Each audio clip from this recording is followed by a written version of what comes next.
Hello, beautiful ones. Welcome back to the podcast. I am talking today about how motherhood changed my definition of success.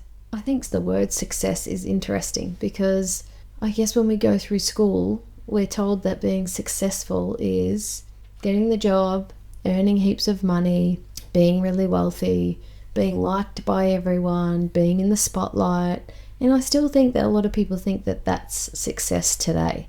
And so you can see how when you leave school, which I didn't think I was successful. I didn't want to go to university.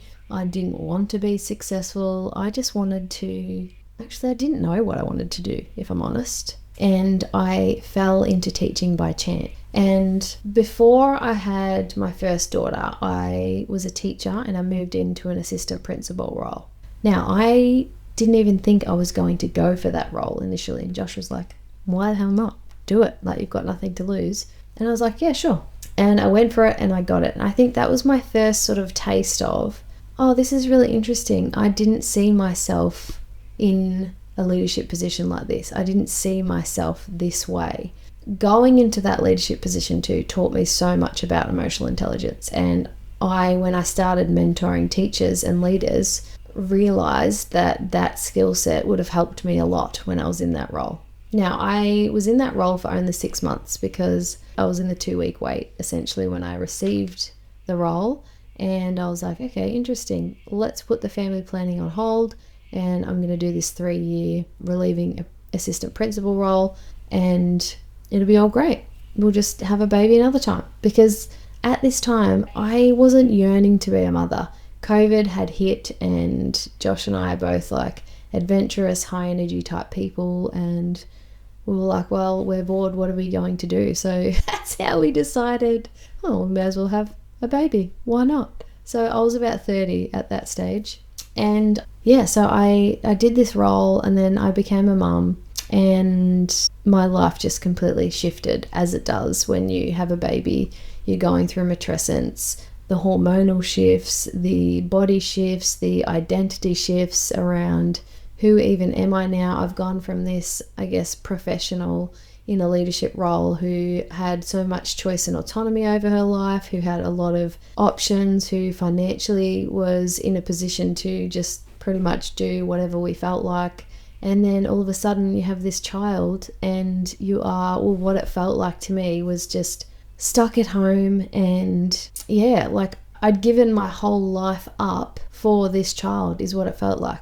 It really did feel like that. I had to go through so much grief around, okay, well, I'm not a horse rider anymore. I'm not a competitive dressage rider. I'm at home and I'm not an assistant principal. I'm just a mum at home.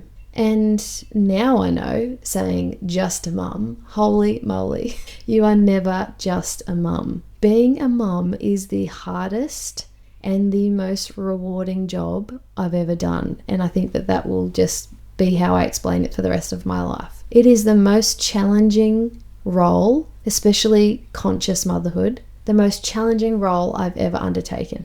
And so success to me, I guess I was building this view of, okay, success looks like, cool, I'm in an assistant principal role, maybe I'll be principal one day, who knows? Or maybe I'll continue to go up the ranks with my dressage. And that's definitely how dressage works. You obviously, as you train the horse and, go deeper with your partnership, you move up the ranks in the levels that you compete in. And so it is all always about getting better, doing more, going higher, I suppose. So I definitely had that drive, and I've always been someone who's like, if someone tells me I can't do it, I'm totally going to do it. Like a bit of like, fuck you, obnoxious audaciousness, and that has absolutely served me. But that didn't serve me in motherhood. Motherhood requires you to be soft and be still and be present, and for me that still is one of the hardest things that I have to lean into. And so my daughter actually was born with torticollis, which means this muscle in her neck here was really restricted and tight. And I spent a lot of my time in her wake windows trying to do rehab on that. Essentially, she saw a physio, an osteo, a chiro, and then obviously I was trying to do all the things with sleep. And we had sleep consultants, and I was definitely in this way of parenting of how mainstream, of what is accepted mainstream. with parenting. So yeah, like sleep training stuff around really strict schedules and really strict with the environment. Like I didn't co-sleep, I breastfed. That really came natural for me. And it was, yeah, really anxiety producing. The first 12 months, especially, of motherhood. I remember having so much anger, so much rage, so much, I guess, energy too, that I was used to expressing, and now being at home and not having my brain be busy, it was really hard for me. Like that energy, that anger, and yeah, that pent up energy had to go somewhere, right? And I guess I was sort of like, yeah, so what does success look like? Well, I'm going to try and be the best mum that I can be. Oh my God, that's a trap in itself. What even is the best mum? You know, who constitutes the best mum? I totally got trapped in like trying to be a perfect mum, trying to be the perfect mother, and feeling a lot of guilt and shame. And I undertook a digital marketing course while I was on mat leave because I was bored. And that felt really good because it meant I could use my brain again. And I think maybe I felt worthy. I think I felt like I was doing something, you know, ticking off boxes or improving, always continually improving was a thing for me. And it's like I was never happy. I was never going to be happy or content unless I was getting better, improving. And all of that was tied to my wounds, for sure, around, you know, I'm not smart enough. If I could be smart enough, then I would be worthy, then I would feel loved. And so I carried that into motherhood. I carried that into my business. Then I started one, which I was just so pumped to start it, and it took off and went really great. I started a podcast, and yeah, my business felt amazing. However, I definitely equated, you know, more money, more external validation, more with success. So if I could get to, you know, I'd reach the 10K, the 20K, the 30K months. And it was just like, cool, keep climbing. That's what success looked like. More. Who else can I help? What else can I do? Who else can I talk to? It was very much that fight, flight energy of like more, do. What I'm really good at. I'm really good at that. However, and this is where the nervous system work comes in with all of the work that I do with women and what I've done with myself, we can't stay in that energy. Because when we do, we tip out of balance and then we become chronically dysregulated. And that is a very oversimplified version of it. But for high achievers or people who equate the external validation, the external things with success, often fall into this trap. If I earn more, if I do more, if I get the accolades, then I'll feel enough, then I'll feel loved. That will be me being successful, okay? And so on paper, I had a really successful business and I'd built something I was really proud of. And, you know, I felt ambitious. It felt amazing. I loved doing all the things. And then I fell pregnant with my second child and I was like, okay, I don't know how this is going to go because my values feel misaligned. Like I started doing all of the inner work, healing all these different parts of me, looking at success, looking at what was really driving me, whether it was intrinsic, in line with my values and my beliefs, or whether it was based on that external stuff so that I could finally feel like I was enough. And because I'd done all this work on myself, I started to realize that, okay, success is less for me about the external stuff and more about how I feel on the inside. So feeling rich from the inside out. And I had to continue to keep asking myself, like, what am I willing for this to cost me? Because I don't care what you say. Everything has a cost. Every choice you make has a cost. So if you're choosing to be a conscious mother and build a business, you will still trade things off. There will always be trade-offs. It's just whether you're willing to make those trade-offs. And so I realized that, one, I wasn't willing to continue to work in a space that didn't light me up and didn't align with my values. And that is why I moved from predominantly working with people in education to wanting to work with mothers. Two, the reason I actually really loved my work with teachers and leaders was because we were working on them improving their emotional intelligence, and it was less about actual school and more about the skill set of building that internal capacity. And three, was I willing to put my son in daycare or not? Because I had with my daughter family daycare when she was about 18 months. If I had my time again, I wouldn't have done that probably.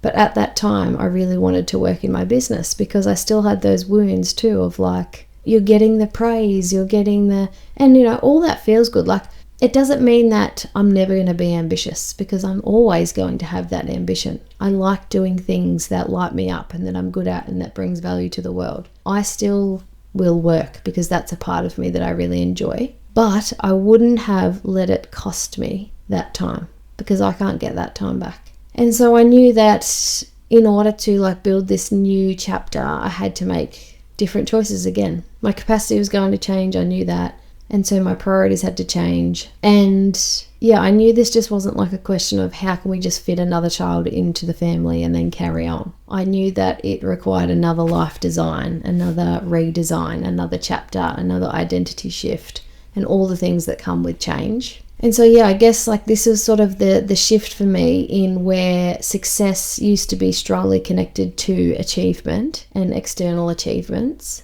to then really asking myself, is this really what you want? You won't get this time back. You'll never get this time back. It is so fleeting. And I'm going through the stage at the moment where I'm realizing how fleeting this stage is. And I know it's fucking annoying sometimes when people say, oh, the days are long, but the years are short. They absolutely are. The days are so long. Some days are just oh my God, please, can the next day come, please? And then other days I sit there with tears in my eyes, looking at my beautiful children going, oh my God, one day you're going to be older and have your own life. And that to me feels so sad. And so I've really had to ask myself, in this new stage of motherhood of where I am, what does success look like? Because it doesn't look like what it used to look like. And it will continue to evolve, and that's okay. And that's sort of the point.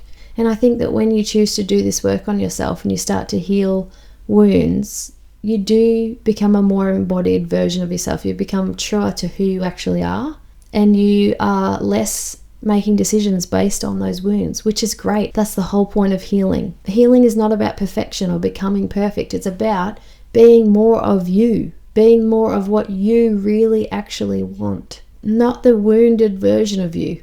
Because I know for a fact, through my own experience and who I work with, so many women become mothers. They try and bring that definition of success and their beliefs around being worthy and being productive and achievement into motherhood, and it ends up costing them a part of their motherhood. There is so much grief that comes with that.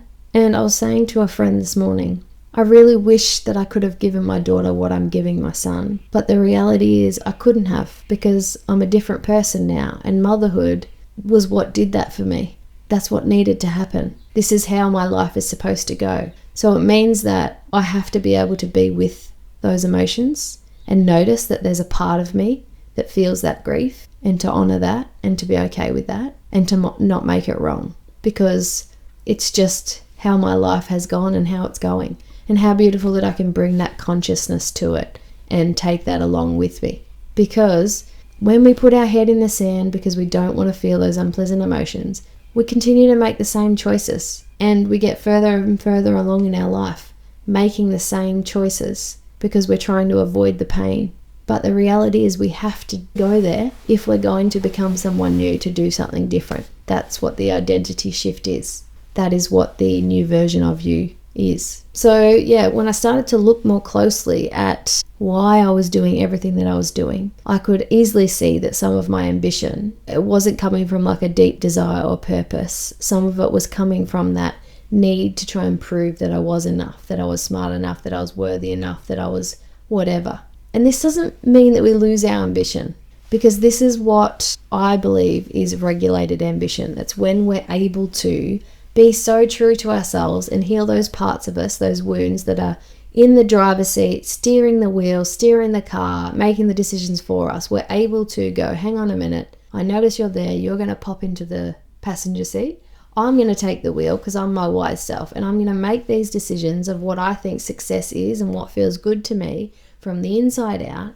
I'm going to make these decisions from my wise woman self, not the wounded parts, so that I can notice that the things that I do light me up because they're in alignment with my values and my beliefs, and they suit our family unit, and they suit where I'm going and who I want to be. Not from the urgency of that wounded part, not from the scarcity of that wounded part, but from my wise woman self, because I know the difference. You just have to be able to slow down to notice and tune into that part of you, because you do always know. And I guess it's like a muscle. The more that you do it, the easier it becomes. And the reason I continue to come back to success and motherhood, like ambition and motherhood and my version of it, is because I don't want to look back one day and go, oh my God, I thought I could do both really well, but here I was actually making decisions from my wounds and still trying to prove to those wounded parts that I was enough. And in doing that, I miss my children's childhood. And they got a scattered mum that was never present, that had one foot in business and one foot in motherhood and was never really there. I do not want that. Like, that's my worst fear. And so instead of being driven by that fear, I notice it. And that's just sometimes the little prompt that I need to go, oh, okay, I need to look at this. How am I making my decisions? Is this from fear, or is this from what I truly want and what is going to benefit us as a family? Because I'm telling you right now, business is fucking easy compared to being a mother at home all day, every day. Absolutely, 100% for me personally. I find business easy. In saying that, I am enjoying motherhood so much more now that I'm not seeing motherhood and business in competition. For a while there, I felt like they were competing, like, oh, the kids were taking away from my business. And then I'd go, oh, my business is taking away from being a parent and my motherhood and how I'm experiencing that. Whereas now I just see them as like one in the same.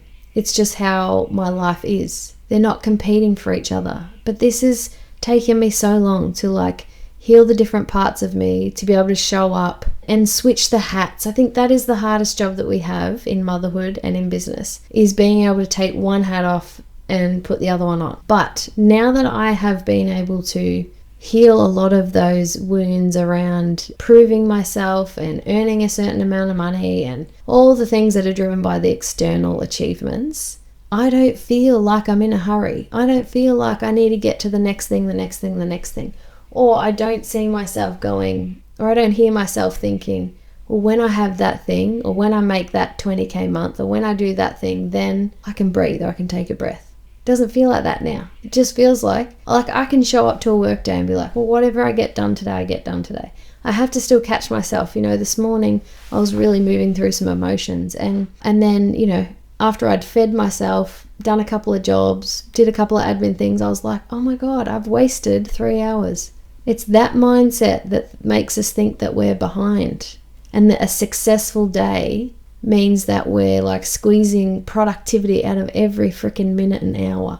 And when you are a powerhouse like me that just finds it easy to get shit done, it can be really hard to unlearn that. But that's what we need to unlearn in order to have that soft motherhood, to be present, to be able to roll around on the floor, play Lego, do whatever we're doing with our children without thinking, I need to send that email, or I need to do that thing, or this would be good content, because fuck that.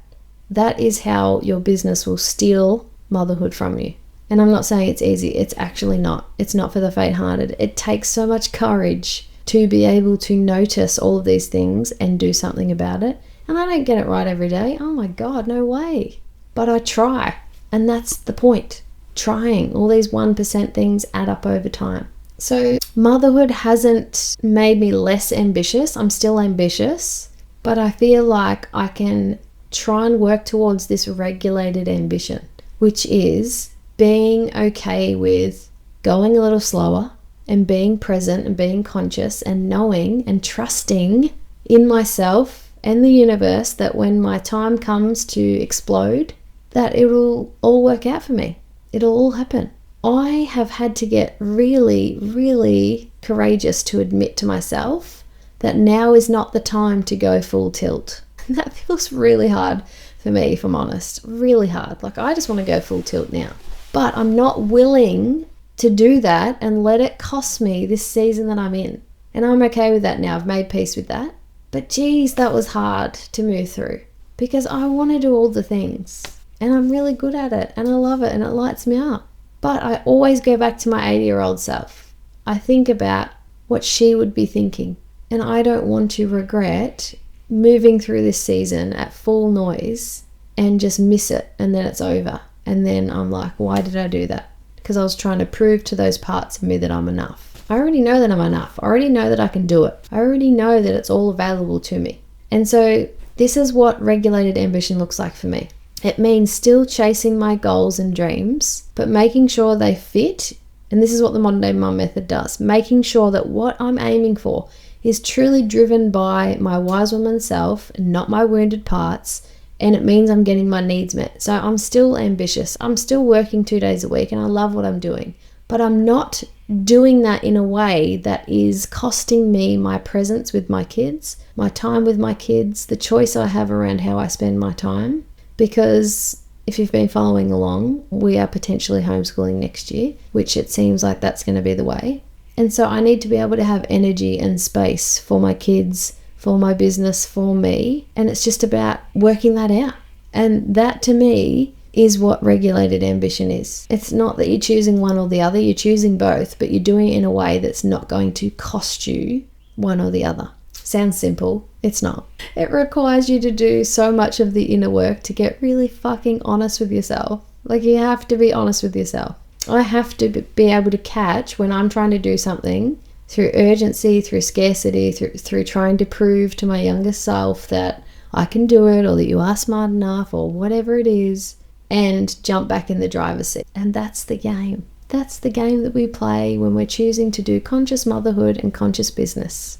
But I'm here for it. And so the last thing I'll say on like success, what my version of success now is, after becoming a mother 2 times and living the life I'm living at the moment, it's like I am building what I'm building in my business, the modern day mum method, the modern day mum movement, what I'm really passionate about. And it's about how I'm living it as I do it. It's not me rushing to the destination of being like, cool, I'm here at this point. Because that's what we do, right?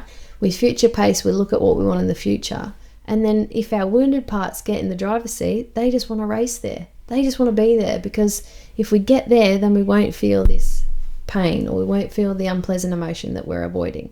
And so success to me is being present with my children, building my business and having the capacity to actually enjoy it. It means doing this meaningful work that I'm doing and having the freedom and choice and autonomy to spend our days doing what we wish. It means I'm building a business that fulfills me but doesn't control my life. And so success for me is no longer something that I want to reach one day, but rather something I'm experiencing along the way. Success to me yesterday was making the most beautiful duck curry. Oh my God, it was delicious. And playing on my bed with my 2 kids. Why am I going to cry? Because it's beautiful. Playing with my 2 kids under the doona, where we were just giggling and laughing and playing. And every time I have a moment like that, I just sit in it, because I know that those moments are fleeting, but that's what brings us the joy. Not the external achievement that we think when we hit that milestone we're going to feel a certain way. These moments, or when my son gives me a big long cuddle I never let go. That's what success is to me now. And I'm so grateful that I've been able to go through the hardness of all of this, because it's fucking hard. It's hard because you are looking inward and doing the inner work. Like, it's not easy, but it's so worth it. So worth it. So if you're in a season where your old definition of success has changed and you're just like in the between and you're just not really sure, or you know that motherhood has changed you and you still want to be ambitious, but you just can't seem to find the balance between being ambitious and chasing those goals and being that present conscious mother, I'm totally there with you. And the point of life is change. You're supposed to change. Circumstances change. Everything changes. And that is why emotional intelligence and nervous system work changes your life, because it gives you the skills to navigate the change, to be okay with the change, to move through the change. That's the whole point. Change isn't bad. Becoming someone new isn't bad. It's just different. So I'd love for you to jump into my DMs if this episode has resonated. I'd love to know what season you're in, whether you find it hard to balance your ambition and motherhood. And if you want to take a quiz and learn more about how maybe your wounds might be driving your version of success and ambition too, there's a quiz in the show notes. Click on that and it might help you out. All right, beautiful ones. I'll see you in the next episode.